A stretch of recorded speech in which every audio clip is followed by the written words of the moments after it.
네, 안녕하세요. 오늘 도착했나요? 네. 네. 자, 봅시다. 지금, 사실 제가 강연을 몇 가지가 이제 오늘 선택하려고 고민하다가 한 1분 전에 선택한 거예요. 이걸로 하기로. 어디서, 이거는 이제 학생들이 지금 여기는 사실 다들 우수 학생들이고 수학을 물론 다들 싫어하는 학생은 없죠? 네. 근데 요즘 수학 싫어하는 학생이 많거든. 그래서 이제 학생들한테 이게 저는 특히 고등학생들하고 얘기할 때는 이제 역사 얘기를 많이 하거든요. 이제 제가 좀 이 그림을 보시면 보세요. 자, 이 그림을 보시면 인류 역사가 길죠. 긴데 우리가 예를 들어서 공학, 전자공학, 기계공학 이런 공학의 역사는 100년이 불과 안 되거든요. 대부분 다 두 자릿수. 그러니까 고작해야 7, 80년 이렇게 됐어요. 지금은 이제 컴퓨터 안에 무슨 이제 IC라고 그래서 들어가잖아요. 그 IC가 옛날엔 트랜지스터들이 다 따로 놨잖아. 트랜지스터 나오기 전에 진공관이었고. 그러니까 지금 컴퓨터 요만한 거 요즘 스틱 컴퓨터라고 있죠. 스틱 좀한 거. 그런 컴퓨터 하나가 옛날에는 이 방만했단 말이에요. 진공관으로 만들 때는. 그게 불과 100년이 안 됐거든요. 그러니까 공학은 참 역사가 짧은 거예요. 인류 문명사에서. 근데 그러니까 문명사에서 가장 오래된 게 뭘까? 그러니까 학문이라거나 사람이 하는 일 중에 이렇게 해보면 음악과 미술과 수학이 제일 역사가 깁니다. 이제 그래서 그 얘기를 하려고 그래요. 그러니까 수학이라는 게 나를 괴롭히려고 누가 막 만든 게 아니고, 그러니까 굉장히 자연스럽게 이 사람이 지구상에서 살면서 자연스럽게 나온 거라서, 그래서 실제로 수학과 음악과 미술 사이의 상호관계도 굉장히 많아요. 그러니까 그런 거 학생들이 잘 모르거든요. 그러니까 그런 것들을 좀 보고 역사를 들여다보면, 그러니까 그 역사 속에서 축적된 수학 중에서 우리가 아주 일부만 학생들이 배우잖아요. 근데 그게 이제 학생들이 살아갈 미래를 위해서 알면 좋을 만한 걸 이렇게 일부만 이렇게 빼낸 거잖아요. 그러니까 근데 그런 거를 이제 그게 왜 생겼는지, 역사에서 어떤 이유로 생겼는지, 어떤 시대적 배경에서 생겼는지 이런 거 모르면 그냥 가르쳐 주긴 하니까 그냥 문제는 풀다 보니까 또 학생들이 이제 머리가 좋아서 문제는 풀리는데 사실 이런 거 왜 하지? 이런 생각 할 때가 있잖아요. 그죠? 그래서 그런 왜 하지라는 거에 대답을 하고 싶어요. 그래서 그런 이제 역사를 좀 보자는 건데, 여기 보면 5000년 BC 기원전 5000년쯤에 문자가 발명됐어요. 그러니까 글을 쓰기 시작한 건데, 그래서 문자가 발명된 저때 이후의 역사를 역사시대라고 합니다. 기록된 역사가 있으니까. 저 문자가 발명되기 전에는 기록이 없죠. 그러니까 기록이 없으니까 선사시대라고 합니다. 그러니까 영어로는 prehistoric, 그 다음에 historic age예요. 근데 기록이 없으니까 당연히 무슨 발굴품 이런 그런 걸 가지고 우리가 추측하는 수밖에 없죠. 출토품 중에서. 그러니까 선사시대는 다 추측하는 거예요. 네, 그래서 이제 무슨 고고학이라거나 이런 것들이 이제 요 시기를 다루는 거죠. 그리고 이제 역사 책을 뒤져서 기록을 찾고 하는 건 다 이 뒤입니다. 그러니까 그게 역사가, 그러니까 그게 오래 안 됐죠? 5000년. 지금이 한 2015년이잖아. 그러니까 이제 한 7000년 전 정도, 기록이 있는 건 7000년밖에 안 돼요. 역사에서. 그리고 그 중에서도 보통 언어가 발명된 걸 요맘쯤으로 잡거든요. 5만 년과 10만 년 사이. 그러니까 그러니까 이 선사 시대도 다시 또 이 언어가 있고 없고의 차이가 있죠. 자, 그래서 여기에서 수학은 어디쯤 생겼을 것 같아요? 어디쯤에서 생겼을 것 같아요? 현재 기록으로는, 현재 출토품 같은 걸 보면 이 역사 속에서 수학이 역사 시대에서 시작됐을 것 같아요? 선사 시대에서도 있었을 것 같아요? 네. 그래서 아까 공학은 불과 몇십 년의 역사를, 100년 안팎의 역사를 가졌다고 하는데, 수학은 보통 한 3만 년 정도의 역사를 가졌다고 합니다. 그러니까 음악과 이 미술도 여러 가지 출토품을 보면 시기가 비슷해요. 그러니까 인류가 언어를 발명하고 글자가 생기기 전에 그때쯤에 음악과 미술과 수학이 생겼다고 생각하거든요. 그러니까 음악도 한 기원전 3만 년쯤 보면 그 동물 뼈로 만든 플루트 이런 게 지금 발견되거든요. 출토되거든요. 그러니까 그 당시에 그러니까 이미 음악이란 게 있었구나. 왜냐하면 악기를 연주했으니까. 그게 한 3만 년 돼요. 그리고 미술도 무슨 이따가 보여주겠지만 그런 이게 뭐라고 그러지? 굉장히 추상적인 그런 조각품 같은 게 이미 기원전 한 3만 년, 2만 5천, 3만 년 이때 나옵니다. 그러니까 지금 생각에는 사람이 처음에 무슨 예술품 같은 거 조각품 만들 때는 뭔가 사실적으로 했을 것 같잖아. 그대로, 그지?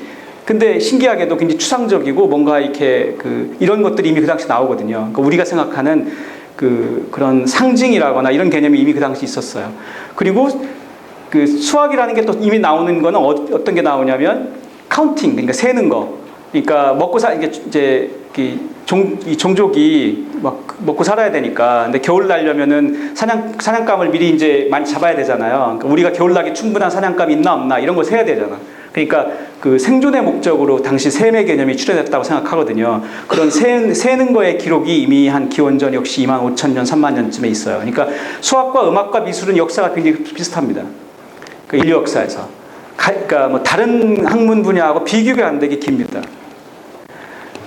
자, 그래서 이게 이제 제가 지금 좀 전에 말했던 음악과 미술을 우리가 예술이라고 한다면 예술의 탄생이 이제 그 정도 되는데요. 이게 지금 기원전 한 2만 3천 년 정도 출토품이에요. 사람은 사람이 돼 진짜 사람과 같진 않죠? 뭔가 과장됐죠? 누구는 이거 보고 야하다고 그러던데 교수님이 저렇게 야한 거 보여주시면 돼요. 그런데 이게 실제로 유명한 거예요. 이게 빌렌도르프의 비너스라고 하는 유명한 출토품이에요. 그러니까 굉장히 오래됐죠. 사이즈가 한 10cm 되니까 이 정도밖에 안 돼요. 이렇게 안 큽니다. 근데 여기 보면 진짜 여성은 여성인데 진짜 여성을 좀 과장해놨죠. 얼굴은 잘 안 보이죠. 그리고 가슴이 크고 엉덩이가 크죠. 그러니까 실제 여성이 저렇게 생겼지 않았을 텐데, 그러니까 저건 뭐냐면 지금 추측하기에는 저 당시 기원전 2만 3천 년, 2만 5천 년 저 당시에는 이 종족이 생존하려면은 쪽수 싸움이거든요. 너무 작으면은 겨울을 못 나고 사냥을 충분히 못 하고 등등으로 그냥 죽어버리는, 다 망해버리는 거예요. 아니면 이웃 종족한테 아니면 동물들한테 잡아먹히든지. 그러니까 기본적인 숫자가 필요해요. 종족이 자기들 지켜내려면. 그러니까 당시에는 다산, 그러니까 아이를 많이 낳는 게 종족의 생존을 위해서 필수 불가결했어요.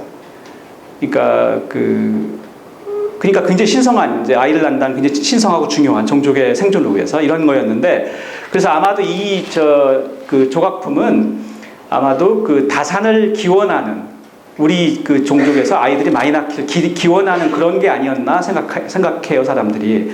그러니까 당시 샤머니즘이나 이런 어떤 것들이 종교적인 색채를 띠는데, 이게 다 이제 어떤 종족의 생존과 관계가 있죠. 그걸 혹시 기원을 통해서 그걸 좀 어떻게 좀 나아질지 하는 그런 기대를 표현하는 건데, 그러니까 이미 이 작품에도 상징이라는 게 들어있는 거예요. 그죠? 사실적이지 않잖아요. 상징을 통해서 어떤 기대와 어떤 뜻을 표현하는 거니까 우리가 오늘날 생각하는 예술의 개념이에요. 그죠? 그러니까 우리가 예술을 대충 한 3만 년 됐다고 합니다. 미술이. 근데 수학은 어떤가? 아까 제가 음악도 여기다 안 적었지만 동물로 뼈로 된 플룻이 한 기원전 2만 5천 년 저층 빌렌도르프의 비너스하고 비슷한 때 이미 다 발견되거든요. 음악도 그 당시 있었어요. 근데 그러니까 청각적인 예술, 그러니까 음악이죠. 그 다음에 시각적인 예술, 미술, 조각 이런 것들이 다 그 당시 비슷한 때 있었어요. 수학은 어떠냐? 이게 지금 이제 유명한 건데요. 이게 이샹고 본이라고 그래서 이샹고 뼈인데, 동물 뼈입니다. 동물 뼈인데 이것도 역시 시기는 비슷합니다. 기원전 한 2만 5천 년. 근데 여기 보면 동물 뼈지만 세로줄이 막 나 있죠? 그 세로줄을 이제 이런 식으로 읽어요. 이게 뭐냐면, 자, 올해 겨울 가기 전에 우리 겨울 나기에 충분한 사냥을 해야 되는 거예요. 근데 우리 많이 충분히 잡았나? 그죠? 이제 물어보는 거예요. 나는 이만큼 잡았거든. 너는 얼마 잡았니? 해가지고 충분히, 우리 이제 충분해야 하고 쉬는 거지. 그죠? 그러니까 이 카운팅에 셈의 개념이 있었고, 연산의 개념도 있었죠. 그러니까 그 종족의 생존을 위해서 저는 셈의 개념이 나왔다고 볼 수 있어요. 그러니까 음악이나 미술의 출현과 굉장히 흡사합니다. 그래서 기본적으로 이런 음악과 미술과 수학은 인류의 생존의 어떤 과정에서 자연적으로 출현했다고 볼 수 있어요. 그죠? 네. 자, 그래서 이제 조금 더 이제 뒤로 와가지고 한참 뒤로 와서 역사 시대로 들어와 보면 제가 아까 예술을 두 개로 나눴잖아요. 시각적 예술과 청각적 예술을 나누는 시각적 예술, 미술이나 건축. 시각적 예술의 이 목표는 무엇이 눈에 보기 좋은가를 답하는 거라고 볼 수 있어요. 청각적 예술은 뭐예요? 무엇이 귀에 듣기 좋은가를 결정하는 거죠.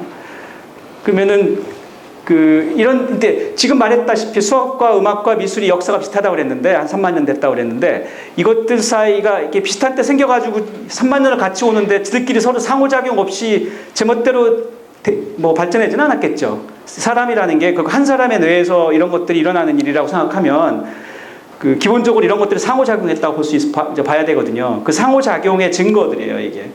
그러니까 이거는 미술과 수학의 상호작용인데, 예를 들어서 무엇이 눈에 보기 좋은가 할 때 무슨 골든 레이쇼라고 그래서 황금비 이런 거 황금비를 사용하는 경우가 많았잖아요. 중세 누가 어느 미술가가 황금비를 많이 썼죠?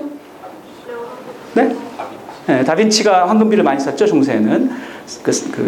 이게 눈에 보기 좋다고 믿었거든요, 그 작품을 그릴 때. 그래서 이제 실제로 그런 것들이 많이 관찰되죠. 이런 것들이 다 이제 황금비, 이게 그리스의 파테온 신전이고 고대 이집트의 피라미드인데, 이런 것들뿐만 아니라 지금 이게 지금 뭐예요? 허리케인이죠? 허리케인인데 이 모양이 지금 이거죠? 이거 보고 우리가 황금나선이라고 그래요. 황금나선이 팽창하는 비율이 황금비라는 건데, 황금비가 뭔지 기억나요? 조금 좀 어렵고, 피부나치술은. 황금비는 간단히 말하면 이게 직사각형인데요. 직사각형 안에 정사각형을 잡아요. 큰 거를. 그 정사각형 빼내. 그러면 또다시 직사각형 남죠?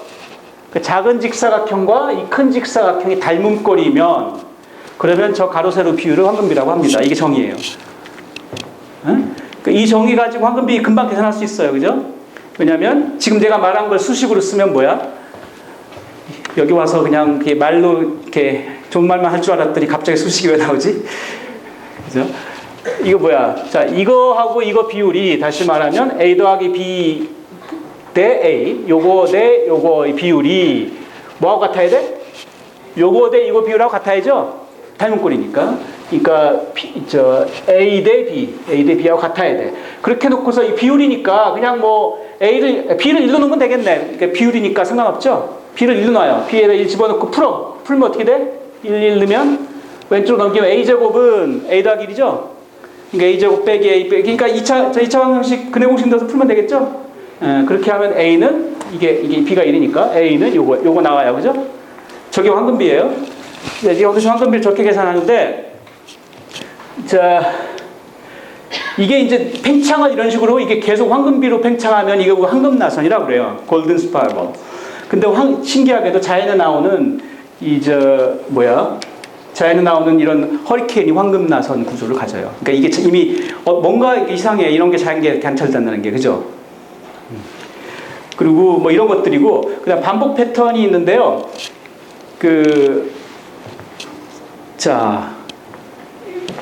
옛날에 기독교 건물, 그러니까 카톨릭 건물들, 성당 같은 걸 가면 안에 뭐가 있어요? 장식이? 그런 거 있고, 이렇게 사람 그림들이 많이 있죠. 예수라든지, 성모 마리아라든지, 이렇게 그림들이 많이 있잖아요. 근데 이슬람 사원을, 저는 개인적으로 이슬람 사원을 한 번 안 가봤는데, 이슬람 궁전은 가봤는데 몇 번. 근데 이슬람에서는 사람 모습을 그리는 걸 금기시한답니다. 그래서 이슬람 사원에는 사람 그림이 없어요. 이게 이제 기독교 성당 등과의 큰 차이래요. 그래서 사람이 없어요. 그러니까 근데 이슬람 사원도 뭔가를 채워야 될 거 아니야. 그래서 이제 기하학적 문양으로 많이 채웠어요. 그래서 이미 한 10세기 정도에 이미 이슬람에서는 굉장히 기하학이 발전했습니다. 특히 평면 기하가. 평면을 반복되는 패턴으로 어떤 반복되는 패턴으로 평면을 채울 수 있나, 이런 종류의 이게 이제 타일링이라고 그러는데, 이런 거가 이미 10세기 정도에 이슬람 수학에서 굉장히 발전했어요. 이게 종교적인 이유로. 이런 것들이 이제 그런 패턴이죠. 이건 남미의 인디안적인데 인디안들도 저건 평면 타일링이 아니죠. 공간 타일링인데 저런 거를 이미 하고 있었다는 거예요. 그래서 이렇게 이제 수학과 이 시각적 예술과의 상호관계가 있었고 음악은 어떤가요? 그리고 제가 시간이 없으니까 잠깐 넘어가게 되는데 이제 지금 사실 오늘 이게 학생들이 지금 날씨도 덥고 지금 시간이 굉장히 졸린 시간이에요. 그지? 졸립지? 그래서 이 준비한 걸 다 할 생각은 아니고 그냥 얘기도 하고 재밌는 얘기 천천히 하려고 그래요. 다 하려고 막 몰아붙여서 다 안 할 거니까 안 할 거예요. 근데 조금 전에 내가 보여준 이것들 보면 뭐 미술과 음악, 수학의 상호작용이라고 그러더니 이건 다 뭐야? 수학이 미술에 영향 준 거죠, 이거는. 미술이 수학에 영향 준 건 여기는 없네, 그지? 그래요? 네, 여기는 없어요, 그죠? 미술과 수학의 관계는 뭐 이런 말 하면 미술가한테 좀 미안한데 대부분은 수학이 미술에 영향을 줘왔어요, 역사에서. 이렇게. 근데 이제 미술이 수학에 영향을 준 경우는 굉장히 드문데요. 있긴 있어요, 가끔은. 대표적인 예가 혹시 알아요? 미술이 수학에 영향을 준 예가 역사적으로 뭐가 있을까? 어떤 미술 기법에 자극받아서 수학이 발전한 예.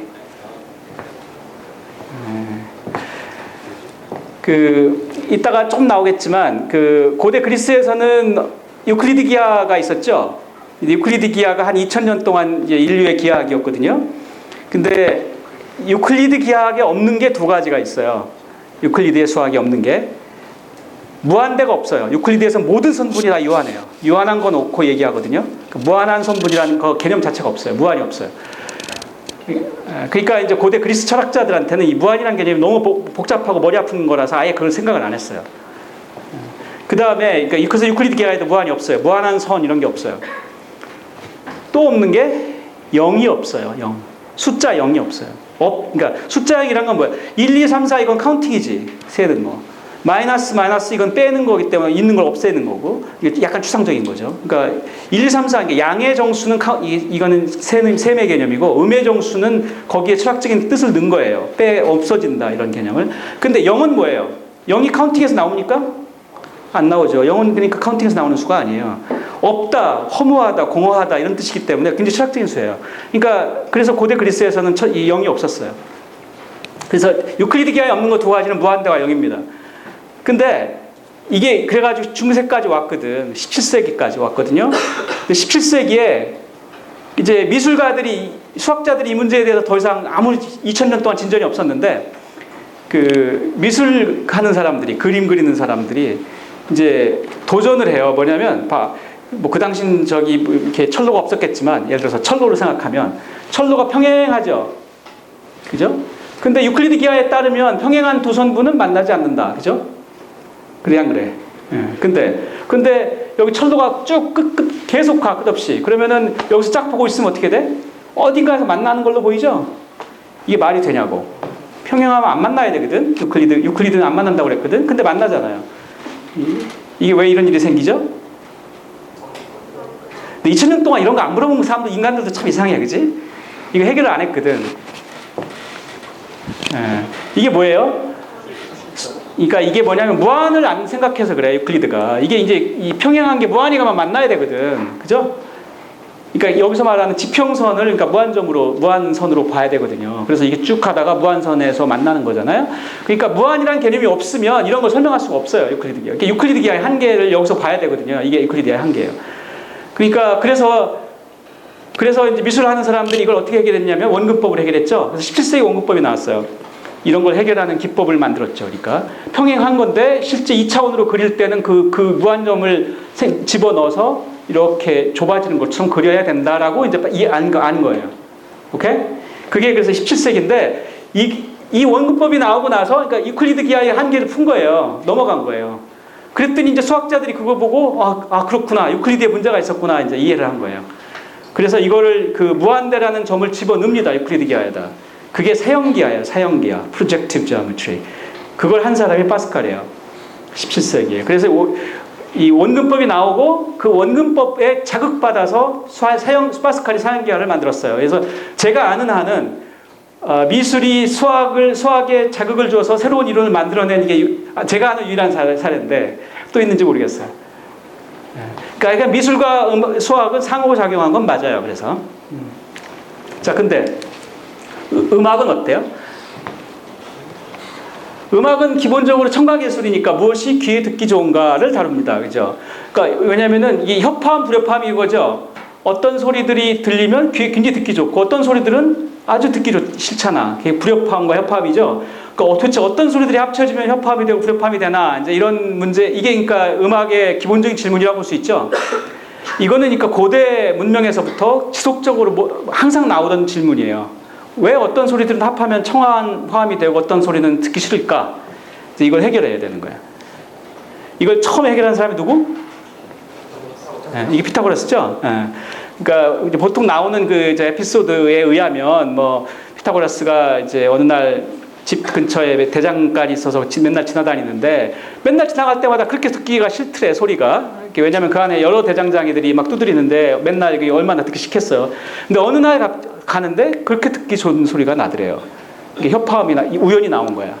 그래서 도대체 오늘 이게 차이가 뭔가? 이제 이걸 공부했다는 거예요. 그래서 그걸 보고 우주에 숨겨진 비밀을 알았다고 그렇게 좋아했대요. 그래서 이제 피타고라스 음계를 만들거든요. 오늘날 우리가 사용하는 음계는 피타고라스 음계는 아니에요. 이거는 이제 온음계인데요. 오늘날 우리가 사용하는 음계는 여기 온음계, 다이어토닉 스케일인데 저거는 누가 만든 거게? 한 250년 됐어요. 온음계는. 온음계는 그러니까 피타고라스 음계와 상당히 비슷해요. 굉장히 유사점이 많지만 그래도 좀 다른데 온음계를 만든 사람, 음악 공부를 안 했군. 수학 공부를 잘하는 학생이 음악도 잘해야 되는데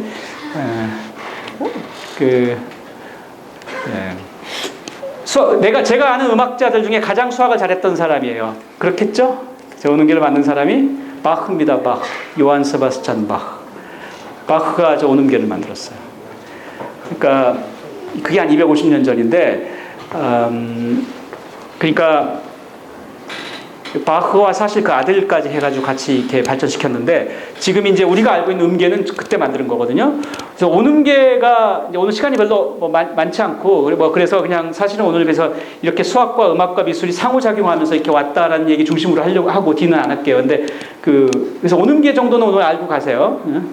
학생들이 지금 누가 만들었는지 모르는 거 보니까 온음계 잘 모르죠?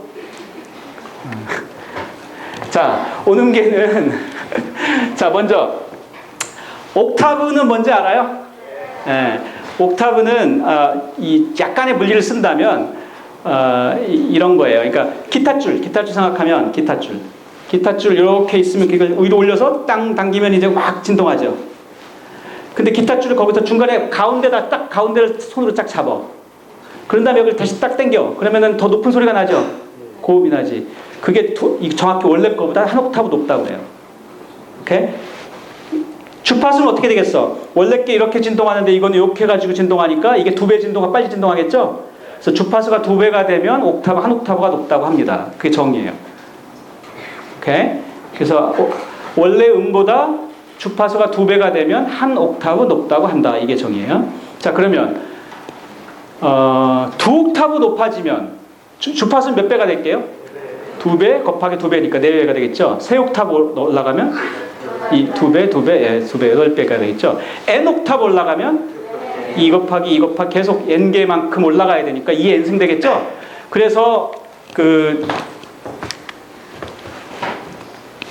N옥타브가 올라가면 주파수는 원래 주파수보다 2N승만큼 커진다. 이해했죠? 네. 자, 그러면 한 옥타브는 원래 C가 도예요. 도, 레, 미, 파, 솔, 라, 시도인데 이게 지금 이제 칠음계죠. 그죠? 그러니까 도, 레, 미, 파, 솔, 라, 시 그다음에 가니까 이게 한 옥타브 위로 올라가는데 이 한 옥타브를 그러니까 바하의 천재성은 뭐냐면 악기를 아무 데서나 아무 음이나 딱 친 다음에 자, 이 음을 우리 도로 하자 하고 그 음으로부터 시작해서 완벽한 옥타브를 만들어낼 수 있다. 거기서 모두 같은 사람들이 그 조율만 하면 돼. 같은 음으로 도를 만들면 그 완벽하게 똑같은 음악을 만들 수 있어요. 그게 이 온음계의 힘이거든요. 그러니까 전에는 어떤 절대음계 비슷한 것이 있어서 꼭 거기서 출발했어야 되는데 그럴 필요가 없어. 상대적이거든. 그러니까 이게 온음계의 힘이에요. 이게 이제 바흐의 천재성이에요. 그거 아무 음에다 시작해도 완벽한 화음을 만들어낼 수 있다. 완전 완벽한 음계를 만들어낼 수 있다라는 게 이제 바흐의 천재성이에요. 근데 요거를 한 옥타브를 12등분 합니다. 12등분. 도에서 시작해서 다음 도까지, 한 옥타브 위 도까지 해서 12등분을 해요. 그 주파수를. 그러면은 여기서부터 각각을 반음이라고 그래요. 12반음이에요. 반음 이렇게 하면은 반음 하나, 둘, 셋, 넷, 다섯, 여섯, 일곱, 여덟, 아홉, 열, 열하나, 열둘 됐죠? 12등분 합니다. 오케이? 그래가지고 그러면은 자 여기서부터 반음 올라가 봐. 주파수가 원래 있었어요. 막 이제 기타 줄이 흔들거려. 거기서부터 반음 올라가려면 어떻게 하면 돼? 줄을 조금 내가 줄여서 잡아야 되겠지. 오케이? 자, 그래서 반음으로 올라가려면 얼마 줄인다고? 12분의 1만큼 줄이면 돼요. 그럼 반음 올라가는 거예요. 오케이? 자, 그래서 반음이 올라갔어. 그럼 주파수는 몇 배가 될까? 조금 올라가겠지. 아까 N 옥타브 올라가면 2의 N승 올라간다며. 반음이라는 건 12분의 1 옥타브죠. 그러니까 2의 12분의 1승 올라갈 거 아니야. 원래 주파수보다 2의 12분의 1승 곱하면 그게 반음 올라간 주파수예요. 그게 레예요, 레. 그죠? 그 다음에 레는 두 반음 올라가야지. 오늘 올라가야 되니까. 좀 사기쳤어요. 빨리 누가 말해야지. 원래 교수는 잘 틀리는 거야, 원래. 자, 레는 그래서 반음은 두 번 올라가면 레가 되거든요. 그러니까 온음이 되는데, 그러면 12분의 2 옥탑 올라가는 거죠. 그러니까 2의 6분의 1승을 곱하면 주파수가 그만큼 높아지는 거예요. 그죠? 이렇게 이제 가는 건데, 자, 그런데 이렇게 해가지고 그렇게 되면 도, 레, 미, 파, 솔, 라, 시도의 그 주파수들을 다 알아낼 수 있죠. 원래 것만 알면. 근데 상대적인 거니까. 근데 이 피타고라스는 뭘 어떻게 생각했냐면, 이거 기타 줄도 생각해 보세요. 기타가 진동해요. 그 다음에, 근데 기타가 진동하면, 이게 그 한 음만 나오는 게 아니고, 그 안에서 여러 가지 선들이 막 밀고 당기고 하는 텐션이, 스트레스 같은 게 있어가지고, 그거보다 주파수가 2배인, 요런 것도 파생음이 조그맣게 나오거든요. 그 다음에 이런 것도 나와요. 이건 주파수가 3배죠. 4배. 그러니까 원래 음이 제일 크긴 하지만 다른 이런 파생음들도 조금씩 나오거든요. 기타 줄 안에서. 한 음만 나오는 게 아니야. 단음 한 주파수만 나오는 그런 것도 있긴 있어요. 그게 뭐예요? 소리곱새. 피칭 폴크. 피칭 폴크는 소리곱새는 땅 두드리면 한 음만 나오게 그렇게 재료를 만든 거예요. 그러니까 그거는 이것만 자기 땅 두드리면 하나 이것만 나지 이거 없어. 아니면 엄청 작거나. 근데 기타나 이런 악기들은 다 이런 파생음들이 나와요. 이거 보고 우리가 배음이라고 그래요. 파생되는 음 보고 배음, 오버톤이라고 그래요. 그러니까 저런 배음들이 나오거든. 악기들마다 특징이 달라가지고 어떤 악기는 예를 들어서 오보에 같은 경우는 뭐 요게 크고 뭐 어떤 악기는 요게 더 크고 이게 악기마다 그 이제 악기의 음질이라는 게 바로 어떤 배음이 더 많이 나오나 이런 거예요. 그게 이제 악기마다 다른 거야. 피아노는 처음 게 굉장히 크고 나머지는 상당히 작아요.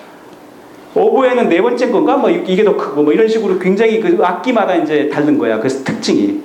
그러니까 음감이 다르게 느껴지거든요. 근데 피타고라스는 어떻게 생각했냐면 그 사람은 피타고라스는 파동을 알았어요? 몰랐어요? 피타고라스는 이런 종류의 파동이라는 개념이 없었어요. 파동이라는 걸 몰랐는데 근데도 신기하게 피타고라스는 이걸 이상하게 알았어요. 이게 참 신기한 거야. 어떻게 알았을까? 피타고라스는 어떻게 생각했냐면 자, 이 음이 있으면 이런 음들이 파생되는데 우리가 이런 음들은 매일 들을 거 아니야. 여기 책상을 꽝 두드려도 한 음만 나오는 게 아니라 전 배음들이 같이 나오니까 저게 만약에 듣기 싫으면 우리 귀에 그러면 우리가 살 수 있겠어요? 매일매일 저 불협화음 속에서 살기 힘들죠. 그러니까 우리 귀가 진화하든지 뭘 하든지 해가지고 아마 저런 근처에 있는 배음들은 우리 귀에 아마도 듣기 좋게 들릴 거다. 이게 생각했거든요. 이게 피타고라스의 협음 이론이에요. 오케이? 그래서 자 보세요. 그래서 여기 주파수가 2배 되거나 2분의 3, 다시 말하면 두 번째와 세 번째는 주파수가 2분의 3배 되는데, 이런 거, 근처에 있는 것들. 주파수가 3분의 4, 요거와 요거, 이런 것들은 서로 잘 어울릴 거다. 귀에 듣기 좋을 거다. 이렇게 생각했거든요. 그래서 비율이 이런 것들이 이제 피타고라스가 생각하는 협음의 비율이에요. 그러니까, 자, 봅시다. 해봐요. 도움이 있어요. 도움이 주파수가 있어요. 솔이 있어요. 자, 솔로 가려면 주파수가 얼마나 높아져?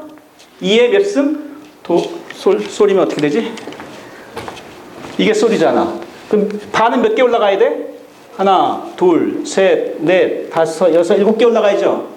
그럼 12분의 7 옥타브 올라가는 거 아니야? 12분의 7 옥타브 올라가면 어떻게 돼? 주파수가 이만큼 올라가겠죠? 근데 이거 계산해 보면요, 신기하게 한 1.5쯤 되거든요? 그러니까 무슨 말이야? 도하고 솔은 마치 이 음과 이 음의 관계와 같다. 2분의 3, 1.5. 무슨 말인지 알겠어요? 그러니까 피타고라스에 의하면 이 두 개는 듣기 좋아야 되잖아요. 그래서 도와 솔은 협음입니다. 그러니까 도와 솔은 잘 어울려요. 도하고 파는 어때요? 파는 반은 몇 개 올라가야지?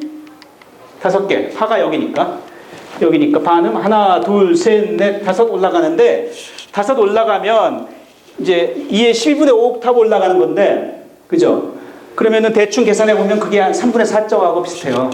그러니까 도하고 파의 관계는 이 음과 이 음의 관계와 같아요. 역시 피타고라스에 의하면 협음이에요. 그죠? 그래서 역시 도와 파도 잘 어울려요. 이렇게 하니까 이제 왜 어떤 음들이 잘 어울리고 어떤 음들이 안 어울리는지 설명할 수 있어요. 그죠? 지금 제가 한 설명은 사실은 피타고라스의 설명은 아니고, 피타고라스는 파동을 몰랐으니까, 안타깝게도 바흐의 설명도 아니고, 바흐가 수학을 잘하긴 했지만 이 정도까지 잘하지 못했고, 지금 제가 한 설명은 수학자 후리에라는 수학자의 설명이에요. 제가 한 거였으면 더 좋겠는데, 그렇지는 않고 18세기 후리에라는 수학자가 한 설명이에요. 그렇게 되니까 이제 협음의 비밀을 우리가 이제 더 완벽히 안 거예요. 지금 이 이론을 가지고 화성학이 만들고 뭐 악기를 만들고 이런 걸 다 이 이론에 기반해서 합니다. 그러니까 완전히 수학적이에요. 그러니까 근데 지금 우리 학생들이 이런 거 잘 모르잖아. 이런 거 알았던 사람 손 들어봐. 알았어? 일이야. 네, 근데 대부분 다 모르는데 학교에서 안 가르쳐 주기도 하고, 뭐 요즘은 이제 옛날에 음악하는 사람들 이런 걸 많이 알았는데 요즘 음악하는 사람들도 이런 걸 잘 모르고 뭐 이렇거든요. 그러니까 이제 이러니까 이 수학과 음악이 관계가 있으리라고 아예 생각도 안 한단 말이에요. 그죠? 이거는 조금 제가 이제 지금 말하는 걸 이렇게 포인트는 뭐냐면, 우리가 생각하는 물리적 우주, 실제 우리가 살고 있는 우주에는 굉장히 많은 것들이 있어요. 뭐 거기에는 고양이 3마리도 있고 사과 3개도 있고, 사과 3개에서 하나를 뭐 먹어치우면 몇 개 남니 뭐 이러는 거랑, 그 다음에 고양이 3마리에서 1마리 숨기면 몇 마리 남니 뭐 이런 거랑, 우리가 사는 물리적 우주에서는 다 다른 문제들이잖아. 근데 그걸 수학의 눈으로 보면, 수학적 우주에다 갖다 놓으면 그거는 3이라는 숫자의 성질에 관한 문제죠. 그 3 빼기 1은 3 빼기 1은 2라는 걸로 그냥 다 표현할 수 있잖아. 그러니까 물리적 우주에 100만 개, 1000만 개의 서로 다른 굉장히 달라 보이는 현상들을 수학의 세계에서는 하나로 설명할 수 있는 거, 이제 이런 게 그 소위 말하는 수학적 단순화예요. 물리적 우주를 수학적 우주로 가져간다는 뜻이에요. 그래서 우리는 수학적 우주에서 문제를 풀고 원래 물리적 우주로 가져와서 그 많은 현상들에 한꺼번에 원샷에 그냥 다 설명할 수 있잖아. 그죠? 이게 그 수학이 갖는 힘이거든요. 이거는 그냥 시간 없으니까 제가 넘어갈게요. 이것도 조금 어려우니까 넘어가고. 자, 시간이, 오케이. 그래서 지금 제가 말한 거를 조금 전에 지금 제가 넘어가는 걸 요약하면 뭐였냐면, 말했던, 좀 어려운 말로 하려고 했던 거, 변증법이라는 말을 하려고 그랬는데, 그게 뭐였냐면, 수학이 처음 생길 때는 생존의 필요에 의해서 생겼다고 그랬죠? 아까 우리가 그 증거를 봤죠. 근데 그러다가 고대 그리스로 가거나 아까 말한 그 수학적 우주로 우리가 이걸 투영시키면 거기는 굉장히 추상적인 것들이잖아. 그러니까 수학이라는 게 이렇게 아주 실용적이고 뭐 우리 그 인간의 삶과 관계되어 있는 그런 유용하고 이런 거로부터 출발했지만 그러다가 굉장히 추상화되는 단계로 가잖아요. 근데 그냥 계속 우리 이렇게 보이는 걸로 하면 되지 왜 이렇게 추상화 시킬까? 아까 내가 그림으로 보였던 게 그래야 이 많은 걸 따로따로 안 해도 되니까, 그죠? 그래서 이 유용성과 추상성은 항상 이런 상호 간에 영향을 주면서 발전한다. 뭐 이런 취지로 이게 변증법으로 하고 말을 한 거고요. 자, 근데 실제로 역사에서 그렇게 유용성과 추상성이 어떻게 서로 대립했는지 이런 걸 좀 보려고 하는 거예요. 자, 이 지도 혹시 아는 사람 이거 어디에? 네, 지중해죠. 지중해가 이제 메디터레니언이에요. 근데 이게 세계 지도에서 이 지도가 어디쯤인지 알겠어요? 예. 이게 밑에가 여기 어디? 아프리카. 위가 유럽. 오른쪽이 아시아죠? 이쪽이 아시아인데 유럽 사람들이 유럽 사람들은 세계를 유럽의 사람들의 눈으로 봐요. 그래서 유럽 사람의 관점으로 보면 보세요. 여기가 유럽이니까 유럽 사람들의 관점으로 보면 여기가 근동, 중동, 극동이죠. Near East, Middle East, Far East. 이게 이제 유럽적 관점이에요. 한국은 극동이죠. 유럽에서 볼 때는 한참 가야 되니까. 이제 그게 그래서 이 근동, 중동, 이 극동이라는 건 완전히 유럽적인 관점입니다. 한국에서 보면 서쪽인데 그게 왜 동쪽이야? 중동이. 예? 그죠? 예. 근데 이게 그래서 중동인데요. 여기 이라크가 있고. 근데 이 지중해에서 세계 3대 문명이 여기서 발전했어요. 그죠? 고대 이집트 문명과 고대 메소포타미아 문명, 그 다음에 고대 이집트 문명이 다 여기서 발전했잖아요. 그러니까 굉장한 곳이에요, 여기가. 인류 문명사에서는. 고대 이집트 문명은 이제 여기서 발전했고, 아프리카 북단. 메소포타미아 문명 또는 바빌로니아 문명이라고도 합니다. 바빌로니아가 지금의 이라크예요. 바빌로니아 문명, 메소포타미아 여기, 이라크 근처. 그 다음에 고대 이집트는 한참 뒤인데요. 이거 시기적으로는 한참 뒤인데 여기죠. 그래서 다 이게 이제 지중해. 그래서 지중해라는 게 인류 문명의 젖줄이에요. 그런 의미로는. 굉장히 여기서 많은 일이 일어났어요. 근데 이 3대 문명인데 이 색깔이 좀 달라요. 수학을 다 발전시켰거든요. 3대 문명이. 근데 색깔이 너무 달라. 바빌로니아 문명, 바빌로니아 문명과 이집트 문명은 굉장히 실용적인 수학을 발전시켰거든요. 그러니까 진짜로 원래 수학이 생길 때는 실용적이었잖아. 세는 거. 그러니까 그런 수학을 발전시켰어요. 근데 이상하게 그리스는 엉뚱하게 전혀 실용적이지 않은 추상적인 걸 발전시켰어요. 이게 왜 이런 색깔이 차이가 났는지가 이제 들여보는 게 오늘 원래 하고 싶었던 건데 아마도 다 못할 것 같고 나중에 각자 집에 가서 생각해 봐야 될 것 같은데. 자, 일단 이제 바빌로니아 문명은 여기서 뭐 했을 것 같아요? 위치를 딱 봐. 이 위치를 보고 무슨 감이 와? 사막? 사막은 물론 여기 사막하고 수학하고 무슨 관계가 있지? 사막에서 별을 찾아야 되니까 천문학이 발달해서 그래서 별을 열심히 봤다? 그럴 수도 있겠네. 그 생각은 안 해봤네.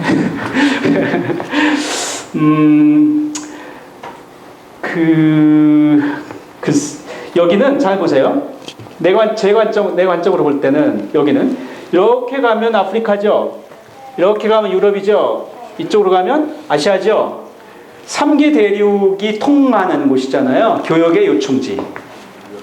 그죠? 국제 교역이 활발했겠죠? 지금도 옛날 바빌론에 관계된 영화들을 보면 상인들이 많이 나오잖아. 장사꾼들. 기억 안 나? 아라비아의 무슨 뭐 있잖아. 그런 거. 왕자? 뭐 이런 거 있잖아. 아라비아 왕자? 뭐 이런 거 보면 다 장사꾼들 아니야, 거기. 이게 교역의 중심지라. 여기. 그죠? 그러니까 장사꾼들이 당시 장사는 다 물물교환이었을 거 아니에요. 물물교환하려면 이게 만만한 일이 아니죠. 그러니까 그래서 상업수학이 발전했습니다. 장사하는 수학, 상업수학. 이런 거지. 자, 소 한 마리가 있는데 양 7마리랑 바꿔. 근데 양 한 마리는 닭 한 30마리랑 바꿔. 32마리랑 바꿔. 닭 한 마리는 계란 50개랑 바꿔.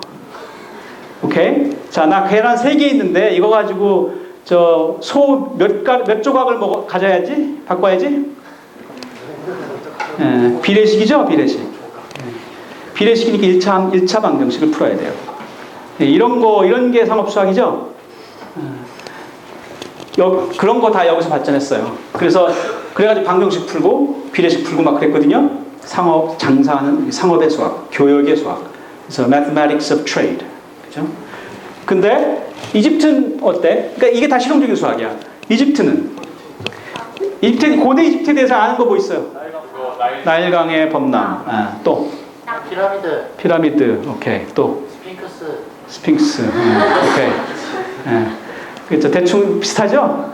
그런 게 고대 이집트 하면 생각나는 건데, 그러니까 나일강 일단 그 피라미드하고 스핑크스는 건축이랑 관계되는 것 같고, 그러니까 건축을 하기 위해서 아까 말한 그런 수학적인 개념을 썼죠. 어떻게 하면 가장 안전한가? 그러니까 이 구조가 그래가지고 그 비율을 막 이제 이것저것 해보고 그러는 거죠. 보기 좋은가?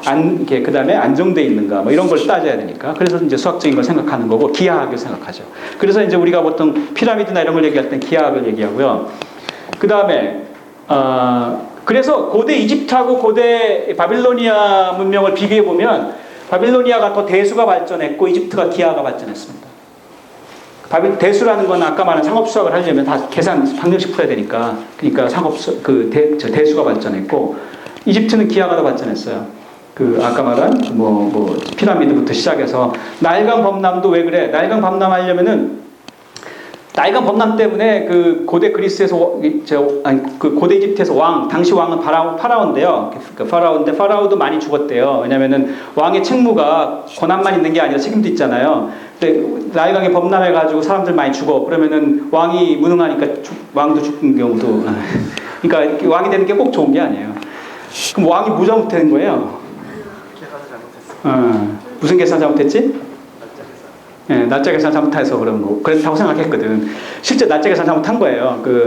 왜냐면은 이제 1년을 이제 당시에 365일로 나눴는데, 그래가지고 이제 이 절기를 예측하거든요. 이맘때쯤에 이제 범람할 때 됐어. 그러는 건데, 문제는 1년은 365일이 아닙니다. 1년은 365일 더하기 6시간입니다. 1년은. 그러니까 그래서 4분의 1 그러니까 하루를 4등분한 것만큼 더 해야 돼요. 근데 그걸 모르니까 몇 년 지나면 안 맞는 거야. 달력이 안 맞는 거야. 그러니까 갑자기 그냥 전혀 엉뚱하게 갑자기 강에 범람해 버리는 거야. 그러니까 전혀 준비도 안 하고 있는데, 그럼 왕이 죽을 만하죠, 그죠? 그러니까 그래서 그 당시에는 제사장도 이제 제사를 지내는 제사장도 그 사람이 이제 나일강에 범람해서 많이 죽으면 제사장도 같이 죽고 그랬다는 거. 귀족들이. 그러니까 귀족들이 이렇게 그러니까 항상 귀족이나 이런 사람들은 잘만 살았던 것 같은데 그렇지 않아요, 그죠? 책임도 있는 거예요. 근데 그래서 이게 나중에 지금 추측하는 바로는, 나중에 상위 이런 왕이나 이런 사람들은, 귀족들이 아마도 그런 달력의 그 문제를 알게 된 것 같아요. 근데 그걸 비밀로 합니다. 국민들한테 안 알려주고 갑자기 짠 해가지고 분명히 달력에 따르면 이맘때인데 아니야 이맘때니까 미리 이렇게 얘기를 하거든요. 그러니까 국민들이 보기에는 어떻게 기적 같지, 마술 같지. 그렇게 해가지고 정권을 유지하는 걸로 썼대요. 그 별일이 다 있죠. 자, 근데 그래서 그런 나일강의 범람에 대처하려고 하니까 이 절기를 알아야 되고 하늘을 봐가지고 이게 이 날씨의 변화나 이런 것들을 알아야 되고 이게 달력을 만들어야 되니까 수학이 발전할 수밖에 없었고요. 그다음에 일단 범람했어. 그럼 어떻게 돼? 거기 땅이 사람마다 다 자기 집 땅이 있는데 그게 다 그냥 휩쓸려 가버리죠. 다시 나눠야 되잖아. 다시 나누는데 어떤 사람은 더 가지고 어떤 사람은 덜 가지면 분란이 나겠죠. 그걸 분란 없이 다시 공평하게 나눠주는 게 또 왕의 능력인 거예요. 그 왕이 기하를 모르면 살 수가 없어요. 그래서 당시의 기하학은 왕이 다음 왕에게 전해주는 비밀스러운 지식이었다고 합니다. 여러분들은 당시 왕도 몰랐던 기하를 알고 있는 거야. 배우는 거야, 지금. 그러니까 그거는 아무한테 함부로 안 가르쳐주는 그런 건데, 그런데 신기하게도 그리스 문명은 시기적으로 항상 좀 더 뒤인데요. 여기는 그런 종류의 실용적인 수학을 경멸했어요. 저런 무식한 놈들 이러고. 우리는 그런 거 안 해. 그래가지고 천상의 무슨 뭐 이런 것만 했거든요. 무슨 공리 뭐 하고 에클리드 기하 뭐 이런 거 하고 뭐야 이거. 그러니까 이게 이제 소위 말하는 제가 말했던 실용성과 추상성의 대립입니다. 실용적인 수학으로 발전했는데 굉장히 추상적인 게 출현해서 근데 이게 출현하는 바람에 인류의 수학이 한 단계 뛰거든요. 수준이 올라가고 그 뛴 수학이 다시 나중에 또 실용적인 걸로 실제 우리 인류의 문제를 해결하죠. 그러니까 그래서 실용적성과 추상성은 상호 대립하면서 발전한다. 그래서 제가 변증법 얘기한 거예요. 이게 이제 아마 이 정도까지 하고 끝날 것 같은데 이게 지금 제가 이제 이 바빌로니아적인 수학과 그리스적 수학을 비교해 놓은 거예요. 그러니까 뭐 이런 거 다 풀 수 있죠. 이거는 20 정사각형이 제일 큰 거 알죠? 면적이. 근데 그거 할 때 바빌로니아 사람들이 이렇게 푼다고 왔다 갔다 바꿔가면서. 근데 그리스 사람들은 절대 그거 받아들이지 않죠. 증명을 해야 되니까. 이게 이제 기본적인 차이고요. 이런 것도 그리스에서는 숫자 더하는 걸 다 기하학적으로 했어요. 그림 그렸어요. 그러니까 숫자 더하기 1 더하기 루트 2라는 게 뭔가 그러면은 이렇게 정의했거든요. 이런 거는 뭐 나중에 이제 아까 말한 메소포타미아 수학이 바빌로니아 수학인데 굉장히 실용적인 수학이었다 그 얘기고 이집트 수학도 실용적이었다 이 얘기고요. 하지만 이런 바빌로니아 수학과 이집트 수학은 실용적인 수학이었지만 굉장히 많은 문제를 해결했고 한계가 뭐였냐면 그 실용적인 문제들이 나오면 그 문제를 해결하는 거에만 치중하다 보니 이게 학문의 수준으로 못 갔어요. 그러니까 문제가 나올 때마다 아까 말한 것처럼 물리적 우주가 있잖아. 물리적 우주에는 굉장히 많은 것들이 다양한 것들이 수백만 개 수천만 개가 있는데 그걸 하나하나 따로 푸는 거야. 그 사람이 할 수가 있어요? 지치잖아요. 그죠? 그걸 갖다가 수학적 우주라는 추상적인 우주를 생각하고 거기다 가서 어떤 걸 한 다음에 여기 굉장히 많은 다양한 거에 한꺼번에 쓸 생각을 해야 되는데 그 생각을 안 하는 거예요. 그게 그러니까 이집트 수학과 바빌로니아 수학의 한계예요. 그러니까 실용적인 수학이 지금도 고등학생에게서 그런 것만 가르치면 좋겠지만 그것만으로 하면은 배울 게 더 많아. 왜냐하면 다 이걸 따로따로 다 해야 되니까. 그래서 그게 추상화의 힘이에요. 단순하게 해가지고 많은 것들을 커버할 수 있으니까. 그죠? 그래서 이런